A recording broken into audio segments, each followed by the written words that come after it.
first thing we were goofing around with today is your balance. So remember we talked about the fact that this is you don't let the cello push you back, you don't let it slump you. You are kind of like a tippy teepee. The cello might be more of an angle this way, but you're slightly tipping toward it. It shouldn't feel uncomfortable, like, oh my gosh, this is uncomfortable. You know, that you can roll from hip joint to hip joint and that the cello just kind of meets you. Do I look a little bit like a tippy teepee? Humor me. Okay. Now I'm still using the cello at your length, but I'm using your cello so you can see. Now, you really, like most people, thumb and one tend to be our grabby things, and we have to let them be loose. Remember we talked about the two bones of your forearm, the ulna and the radius rolls over, so this is pronating, pronating, pronating, supinating, supinating. Pronation and supination are movements, so in the bow we talked about that. Eventually when you go out in the bow, that's pronating, and then it can curve around and come back, or it can curve around this way and come back. It's more about curvy relationships.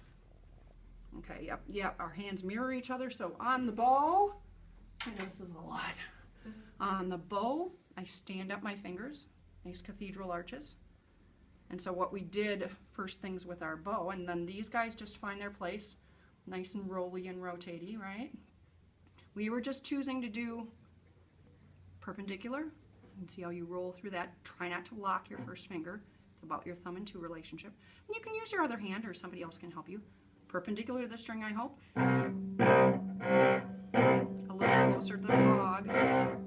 It's also called altalone. Ooh, and you can feel the bow teeter-totter in your hand.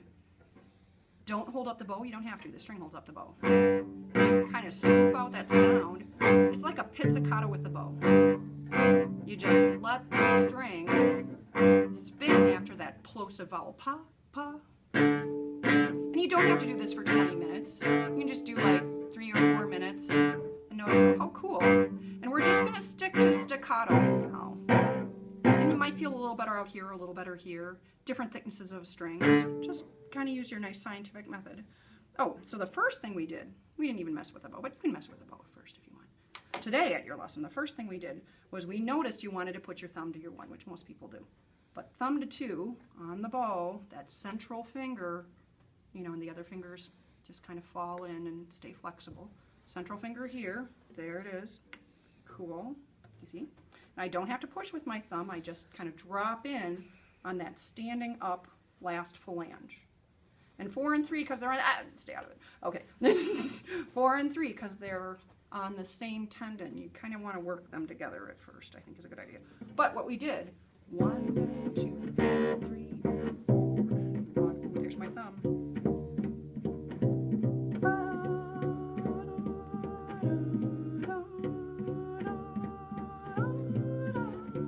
So you can like record this and eventually or have somebody else do an improv, whatever. But you can also do 1 and 2 and 3 and 4 and 2 and 3 and 4 and so eventually with that improv rhythm you need to feel those subdivisions. Does that make sense? You could have somebody doing this rhythm like this, 1 and 2 and 4 and 1 and 2 and 3 and 4. We were thinking G minor might be good. We'll goof around with that more. But does that make sense? I liked how that got you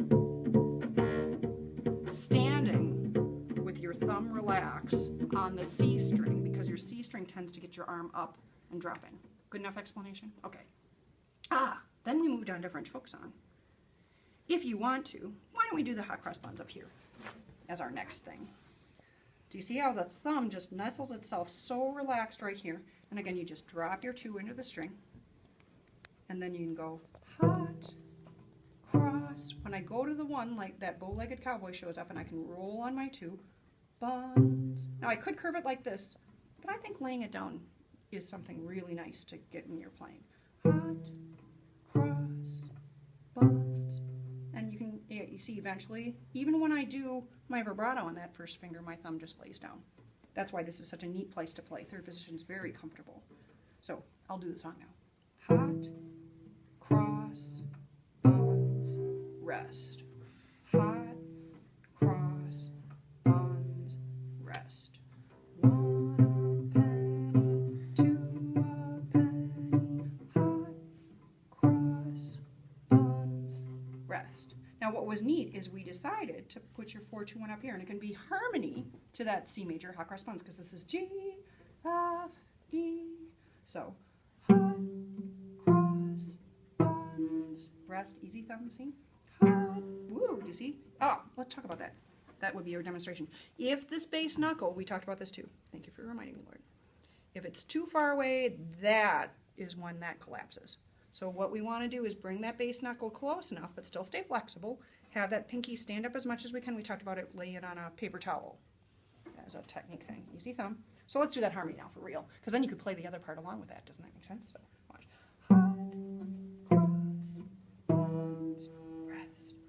Hot, cross, buns, rest. 1 a penny, 2 a penny. Hot, cross, buns. Now, do you see the 1 is kind of laying down like we talked about. When I do an extension, that's when I roll on my 2 a little bit more. But even having a slightly laying down feeling of the 1 here is going to support not pinching and pushing too hard in the 1 over here. This is where people get a pinchy tone because, well, they're pinching. And when you pinch the bow, you pinch the string, and this is what leads to a pinchy tone, which is never as nice. And you just kind of feel it in this scoopy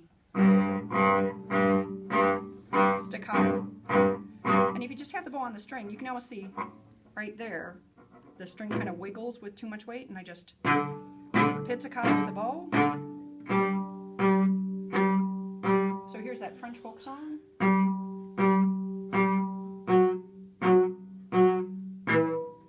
And we're just going to fill it in for now. 1, 2.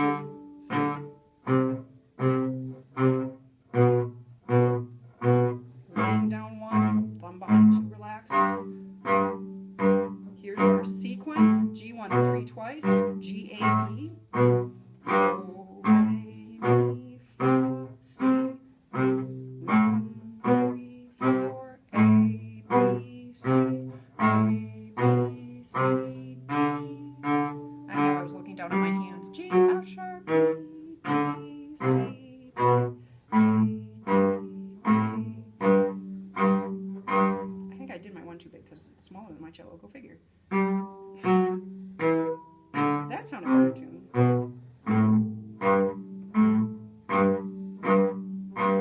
Does that make sense?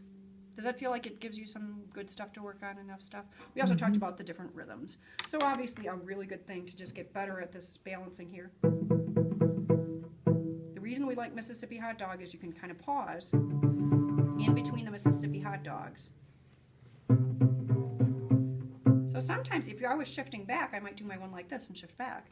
If I'm staying up, I'll just let my 1 stay more laying down. So this rotating thing that we're doing with 2 right now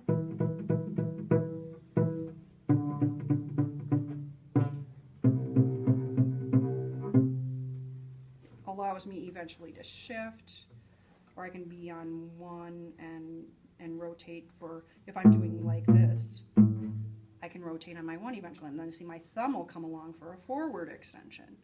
Ah, the things we have to look forward to. But maybe we should stop now.